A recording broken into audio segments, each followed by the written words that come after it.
ভেঙে টুকরা টুকরা হয়ে 50 ফিট মাটির নিচে যেতে হয়েছে। তারপরে ইমারত গঠন হয়েছে, সুন্দর দালান তৈরি হয়েছে।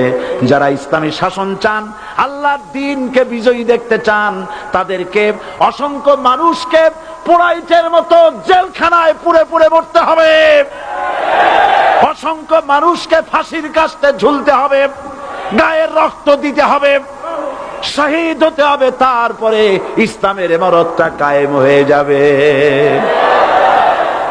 শায়ের কবি কি সুন্দর করে বলছেন, কবি সুন্দর করে বলছেন, ये शहादत गाहे उल्फत में कदम रखना, ये शहादत गाहे उल्फत में कदम रखना, लोग समझते हैं आसा है मुसलमान होना।